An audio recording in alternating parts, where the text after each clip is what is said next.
USA 2. Hampuri. Luku 5. Uudet tyttöystävämme Tilda ja Nordica. Menimme Tildan luokse, jonka koti sijaitsi Edelstedt-nimisellä alueella. Paikka oli Hampurin keskustasta luoteeseen ja osa Hampuria kauniiden talojen, pienten pihojen ja vieläpä puutarhojen ansiosta alueesta huokui melko keskiluokkainen vaikutelma.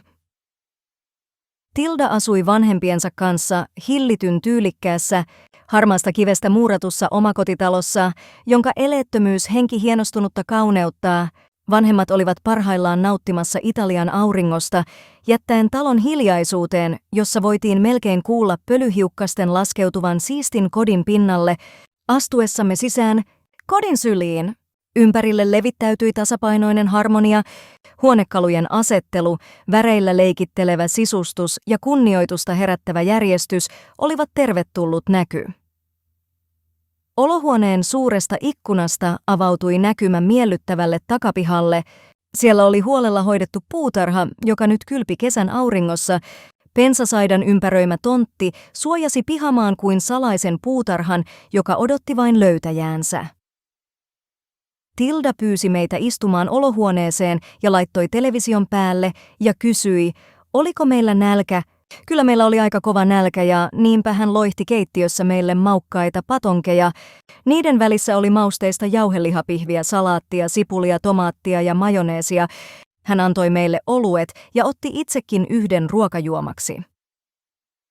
Aterian jälkeen Tilda laittoi soimaan The Brutal Attackin albumin Stronger Than Before. Minulla oli se C-kasetilla, mutta ajattelin ostaa sen myöhemmin aitona vinyylialbumina. Ovikello soi ja sieltä Nordica saapuikin. Tervehdimme kädestä Nordicaa. Hän esitteli iloisesti itsensä ja me itsemme. Nordica riisui yltään sinisen Harrington-takin. Hänellä oli yllään kirkkaanpunainen Lonsdale London teepaita. Nordicakin käytti kapeita punaisia henkseleitä. Hänellä oli jaloissaan mustat Levis-farkut ja jalkineinaan Dr. Martensin mustat loferit. Nordicalla oli Chelsea-kampaus, kuten Tildallakin. Nordican Chelsea-hiukset olivat myös valkaistu, mutta niissä kuitenkin oli pieniä raitoja, jotka oli jätetty tummiksi. Hänellä siis oli luonnostaan tummat hiukset, joka toki näkyi myös naisen hiusten juurista. Ammatiltaan Nordica oli kamppaaja ja hänellä oli oma kampaamoliike Hampurissa. Ilmankos hänen Chelsea-hiusversionsa oli niin upea, jota kruunasi hänen kaulassaan oleva vitsakimppuriipus, jossa kultainen vitsakimppu suojasi kirveen vartta ja viimeistelivät Nordican tyylin, joka oli yhtä aikaa sekä tyylikäs että seksikäs. Siirryimme olohuoneeseen. Nordica ja Juhis olivat samaa ikäluokkaa 1965 syntyneitä. Hän oli keväällä maaliskuussa täyttänyt 22 vuotta, kuten Juhiskin huhtikuussa. Nordica jätti tummansinisen Harrington-takin eteisen naulakkoon ja istui Juhiksen viereen. Nordicalla oli viehättävän kirkkaat siniset silmät. Silmät tekivät vaikutuksen etenkin Juhikseen. Kropaltaan Nordica oli todella erottuva ilmestys. Sinisten silmiensä kirkkaus erottui, ikään kuin ne olisivat kaksi pientä lampea keskellä kesäistä niittyä, ja nuo silmät eivät olleet vain kirkkaat, ne olivat myös kiihkeät ja täynnä elämää, mikä teki niistä vielä vetovoimaisemmat. Juhis ei voinut olla huomaamatta tätä erityistä vetovoimaa, jotain Nordicassa oli, joka veti häntä puoleensa kuin musta aukko tähtiä. Ehkä se oli yksinkertaisesti Nordicassa oleva luontainen puoleensa vetävä puoli, tai sitten se oli jotain syvempää. Joka tapauksessa Nordicassa oli jotain, mikä sai Juhiksen sydämen hakkaamaan kovemmin. Molemmat tytöistä kuuluivat samaan karateseuraan. Tildalla oli jo sininen vyö ja Nordicalla vihreä.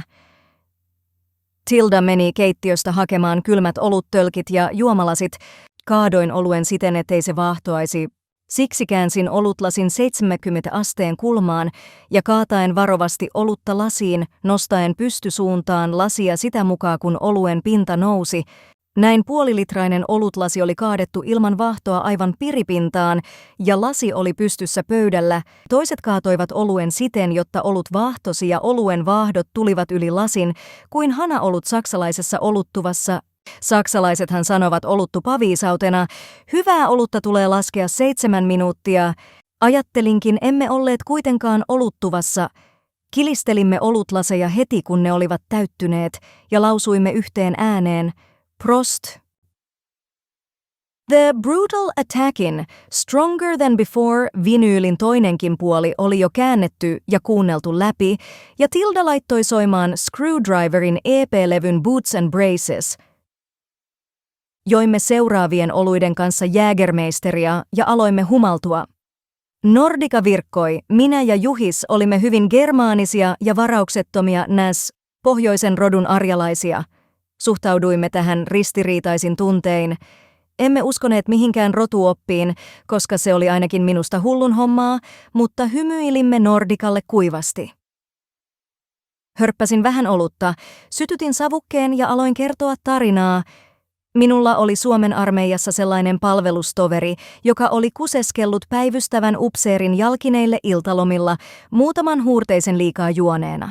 Rangaistusta annettaessa komppanian päällikkö totesi lopuksi, kun rangaistus oli jo ilmoitettu, kyllä ruiskumestarille sodassa hommaa riittää.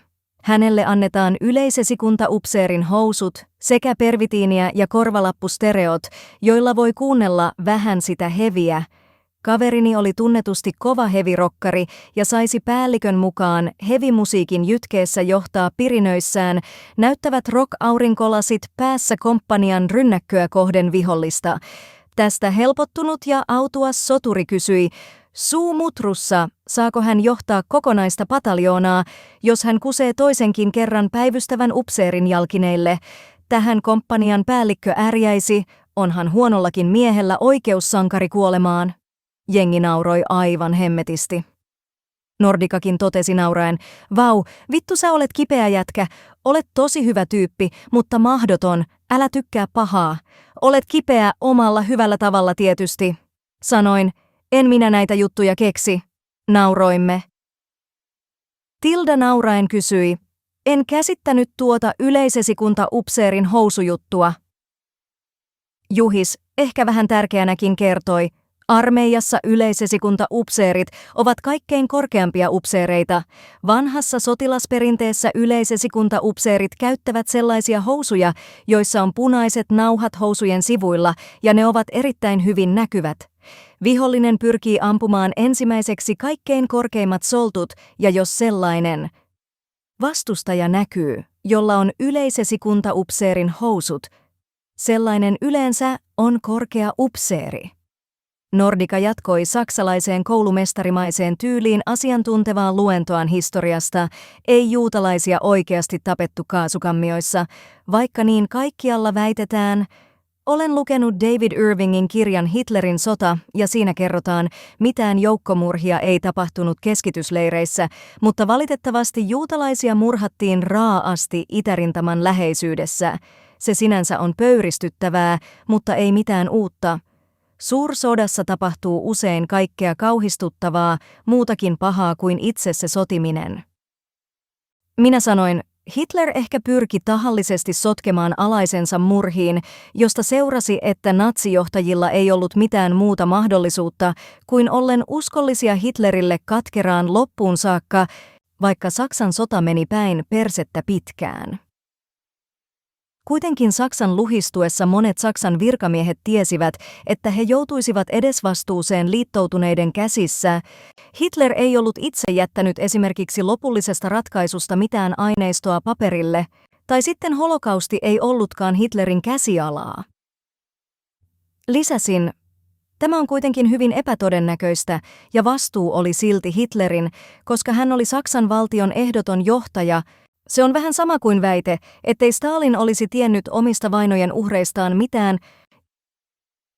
Juhis sanoi, liittoutuneet ilmoittivatkin sodan loppupuolella, että he rankaisisivat rikoksia tehneitä saksalaisia.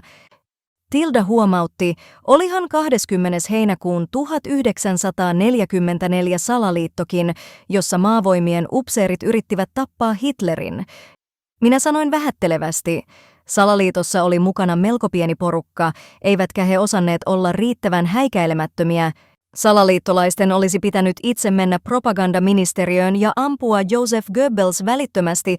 Salaliittolaisten olisi pitänyt myös ottaa haltuunsa Berliinin tärkeimmät hallintorakennukset ja joukkotiedotusvälineet. Siinä tilanteessa olisi ollut vielä mahdollisuus toteuttaa operaatio Valkyria onnistuneesti, vaikka Hitler ei kuollutkaan Eversti von Stauffenbergin salkussa olevaan pommin räjähdykseen johtajan päämajassa Sudenpesässä. Jos hanke olisi onnistunut, se olisi kuitenkin asettanut länsiliittoutuneet kiusalliseen asemaan. Sota olisi silti todennäköisesti jatkunut Saksan ehdottomaan antautumiseen asti. Minä lisäsin, Goebbels sai lisää aineksia propagandaansa, kun Morgenthau-suunnitelma tuli julki syyskuussa 1944. Pohdin, jos Hitler olisi kuollut 1938, häntä pidettäisiin yhä vieläkin sankarina. Ilman johtajansa eripurainen natsihallitus olisi kaatunut. Todennäköisesti Saksan armeija olisi kenraaleidensa johdossa kaapannut vallan sodan välttämiseksi ja valtatyhjiön täyttämiseksi. Jäljelle olisi jäänyt politiikasta vapaa preussilainen militarismi, jota minä oikeastaan arvostan enemmän, toisin kuin jotain Hitlerin natsihallitusta. Preussilainen militarismi on ainakin minusta oikeastaan sitä samaa, mitä edusti suomalaisista muodostettu kuninkaallinen preussilainen jääkäripataljoona 27 vuosina 1915–1918.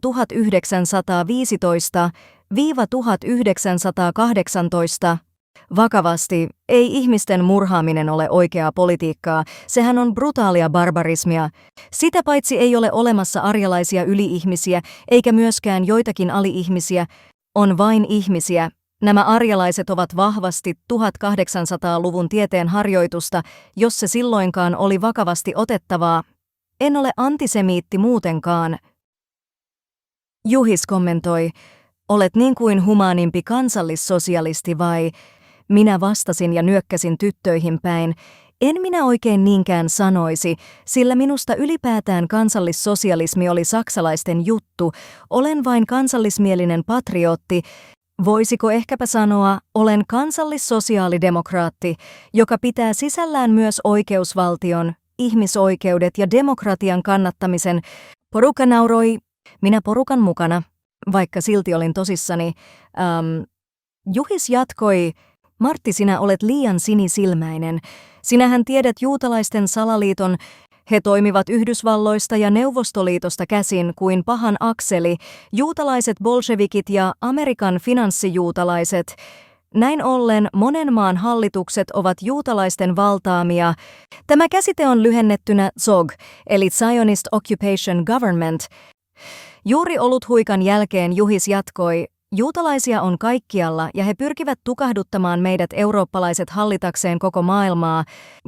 Juhis vain alkoi luetteloimaan, ketkä merkittävät ihmiset ovat juutalaisia. Me vain kuuntelimme kaikki pitkää listaa ja olimme hämmästyneitä. Minä sanoin, mutta toihan todistaa, että juutalaiset ovat älykästä kansaa. Juhis sanoi, ei olekaan siitä kysymys, vaan siitä on kysymys, että heillä on salaliitto koko Euroopan ja Yhdysvaltojen sekä Neuvostoliiton hallitsemiseen. Kommentoin, kun olin alkuun päässyt, mitä salaliittoteoriaan tulee. Salaliittoteorioiden pohjalta ei voida tehdä tervettä politiikkaa, kun sitten TV:ssä kysytään, mihin kannanottonne perustuvat. Alat siinä sitten perustelemaan lähteilläsi, jotka ovat joko epäluotettavan tuntuisia katselijoille tai vähintään kiistanalaisia. Ihmisethän repeävät naurusta, jos esimerkiksi sinä, Juhis, menisit TV-studioon puhumaan jostain juutalaisten salaliitosta. Nordica tiuskaisi hieman ärtyneenä, mitä sillä on merkitystä, jos ne ovat kiistanalaisia ja kiistanoloisia, jos ne ovat totta. Vastasin rauhallisen itsevarmana, jos näin on, niiden väittäjillä on varmasti motiivi hankkia yksiselitteiset todistusaineistot uskottavuuden takeiksi, eikä nämä toverimme ole olleet lainkaan sen kaltaisia, ettei heiltä puuttuisi motiivi esimerkiksi osoittaa todeksi joku salaliitto. He tuntuvat olevansa varsin varmoja asiassaan. Harmissaan Nordica tuumii. Tässä sun teoriassasi on vain yksi ongelma. Esimerkiksi toisen maailmansodan kulkua ajatellen osa oikeasta tiedosta on pimennossa. Ensinnäkin siksi osa tiedoista on hävitetty tai salaisia, niin sosialistisessa Neuvostoliitossa kuin myös lännessä. Mikään vähänkin merkittävä tiedotusväline lännessäkään ei ala levittämään tietoa toisen maailmansodan todellisista päätöksistä ja joistain päämääristä. Jos ne vähänkin tekevät virallisesta historiasta ristiriitaisen, ihmisten ei anneta tutustua kaikkiin pimentoon jääneisiin tekoihin ja motiiveihin. Läntisessä mediassakaan ei haluta rikkoa liiaksi toisen maailmansodan virallista historiaa. Halutaan elää historiallisessa illuusiossa. Jos joku tieto lännessä haastaa pyhän virallisen historian, niin eräänlainen mediafiltteri suotaa ne pois. Asiaa jää pimentoon. Juhis sanoi, sosialistisissa maissa ei tietenkään saa sanoa mitään, ja läntisissä maissa media haluaa ainakin nähdä, jotta länsiliittoutuneiden toimet ja suunnitelmat olivat aina parhain päin yksipuolisesti länsiliittoutuneiden eduksi. Neuvostoliitossa ei edes ole minkäänlaista sananvapautta, lännessä taas sananvapautta on, mutta joissain asioissa hyvinkin suodatettua sanaa. Minä kommentoin, mutta rehellisesti ja käytännössä länsimainen elämä on paljon parempaa kuin elämä jossain diktatuurissa. Se ei tietenkään tarkoita, että länsimaat ovat ongelmattomia ja täydelliseksi tulevia. Olen myös siksi kansallissosiaalidemokraatti, että nationalismini lisäksi haluan suojella hyvinvointiamme, oikeusvaltiota ja demokratiaamme. Suomi on osa länttä, vaikka meillä valitettavasti on YYA-sopimus Neuvostoliiton kanssa. Juhis kommentoi, ei edes länsimaissa haluta suureen ääneen hyväksyä esimerkiksi sitä faktaa, Neuvostoliitossa ja sen alistamissa maissa yksiselitteisesti on murhattu moninkertaisesti enemmän ihmisiä kuin Natsi-Saksassa. Tämä johtuu siitä, lännessä päättäjät ja historioitsijat joutuisivat kiusallisesti silloin kommentoimaan, miksi esimerkiksi Roosevelt ylipäätään tuki jotakin Neuvostoliittoa 1930-luvulla ja vielä enemmän sodan aikana, jos kuitenkin maassa massamurhattiin enemmän ihmisiä kuin muualla. Juhis jatkoi. Silloin tarina hyvästä ja pahasta olisi epäselvempää, ja tarina olisi vaikeampi pitää koossa ja samalla uskottavana. Täten aliarvioidaan ihmisiä. Rautalangasta vääntäen, ei sodan syy ollut vähemmistöjen suojeleminen. Länsi ei taistellut juutalaisten pelastamiseksi, sillä jos näin olisi ollut, maa olisi julistanut sodan Saksalle paljon aikaisemmin kuin Saksa julisti sodan Yhdysvaltoja vastaan, mutta aiemmin USA oli alkanut hyökkäämään saksalaisia sukellusveneitä vastaan. Olisivathan saksalaisetkin voineet väittää, että he taistelivat intiaanien oikeuksien puolesta, tosin se olisi ollut jo silloinkin liian myöhäistä, sillä intiaaneista olikin vain rippeet jäljellä. Heistä merkittävä määrä kuoli tauteihin. Kuitenkin kaverini on kertonut, että Amerikoissa suhtaudutaan intiaaneihin halveksivasti.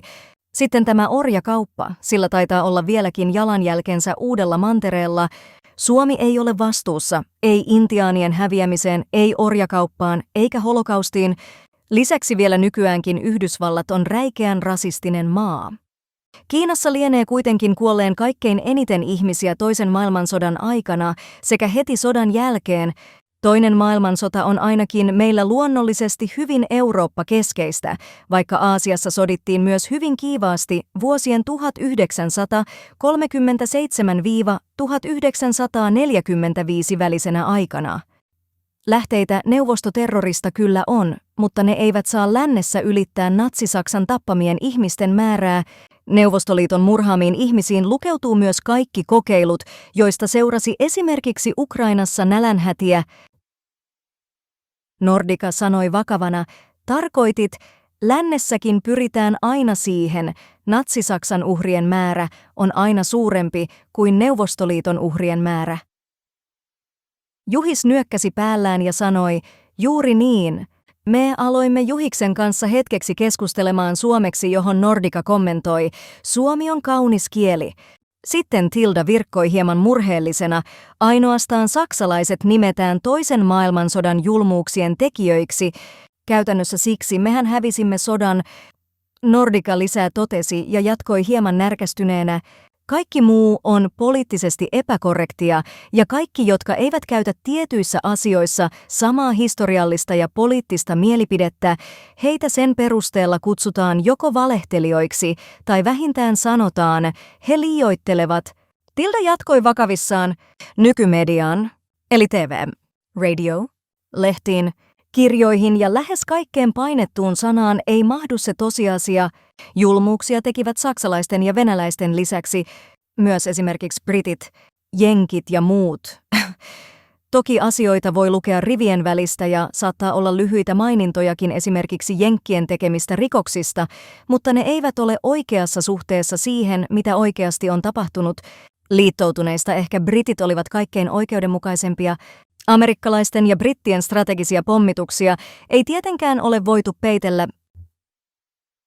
Minä tein yhteenvedon sovinnollisesti, eli saksalaisten julmuuksia on kenties liioiteltu, vaikka niitä toki oli, ja liittoutuneiden rikoksia on joko vähätelty, tai ne jätetään huomioimatta, vaikka niitäkin oli. Tätäkö tarkoitat? Tilda totesi niin juuri, Juhis sanoi etusormea heristellen ja huusi, mutta se oli totaalista sotaa, omassa radikaalisuudessaan. Hän humalassa huutaen oli mukaillen siteerannut itse tohtori Goebbelsia, tätä kolmannen valtakunnan myrkkykääpiötä vastaan, ja meidän korvamme oli haljeta tähän kimeään huutoon. Juhiksen rauhoituttua aloimme kaikki nauramaan, ja minä sanoin laiskasti, niinpä, totaalinen sota, lyhyt sota. Totesin, eiköhän me kaikki olla samaa mieltä, että suurempi ongelma on DDRSM. Siellähän on tämä Stasi, joka haluaa ottaa ihmisiltä kaikki tiedot ylös. Stasi on kiinnostunut asiasta kuin asiasta. Ihmisten unista he tuskin toistaiseksi ovat päässeet selville. Naurahdimme ja lisäsin, toivottavasti lännessä ei kuitenkaan syyllistytä ihan siihen samaan. Tilda mainitsi rauhallisesti ja hieman murheellisena, myönnän ja uskonkin, vääryyksiä tehtiin juutalaisia ja muita kohtaan ennen sotaa, jopa raakoja murhia lähinnä sodan aikana. Kuitenkin kansan massat eivät ymmärrä sitä, jotta olosuhteet olivat poikkeuksellisia sodan aikana. Eihän se tietenkään silloinkaan oikeuttanut rikoksiin, eivät nuo neuvostoliittolaisetkaan niin kauhean kivoja olleet. Kuten sanottua, kauheuksia tekivät myös länsiliittoutuneet. He usein toimivat armottomalla kovuudella saksalaisia kohden, toisinaan he ampuivat vankejaankin, kun oli tullut ylemmältä taholta sellainen määräys. Esimerkiksi länsiliittoutuneillakin oli tällaisia käskyjä, kuten ampukaa kaikki vangiksi pyrkivät saksalaiset majurista alaspäin. Isäni serkku erään kaverinsa kanssa olivat vihollisen takana ja radioyhteydellä antoivat omille joukoilleen koordinaatteja paikoista, jotka tulisivat ottaa maaleiksi. Epäsuoraa tulta ampuville saksalaisille haupitseille ja granaatin heittimille ammuttiin koordinaattien perusteella keskityksiä. Tämä poikien toiminta ei rikkonut miltään osin Geneven sopimuksia. Pojilla oli vielä Hitlerjugend-uniformuunkin ommeltu käsivarsinauha, jossa luki Volkssturm Wehrmacht, joten ei voida katsoa, että he olisivat naamioituneet siviileiksi. Isäni serkkukaverinsa kanssa olivat vasta 15 vuoden ikäisiä lapsisotilaita. Heidät olisi pitänyt vain vangita, mutta USA:n armeijan kenttäoikeus määräsi pojille kuolemantuomiot. Nordica totesi vakavasti ja kovaan ääneen. Päättäjät ja suurelta osin aivopesty kansa eivät siedä, jos joku puhuu esimerkiksi länsiliittoutuneiden sotarikoksista pyrkien kertomaan asian totuudenmukaisesti ja kiihkoilematta. Jos sanoo, saksalaisten tekemisiä on liioiteltu, sitä paheksutaan. Jossain tapauksissa viranomaiset voivat laittaa sinut syytteeseen, koska puhut liikaa totta.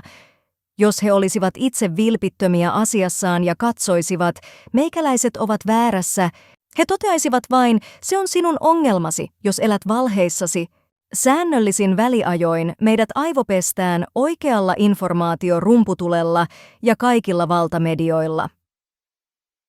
Minä sanoin rennosti, aika on nyt aika paljon erilainen, kun se oli ennen sotia ja varsinkin sodan aikana.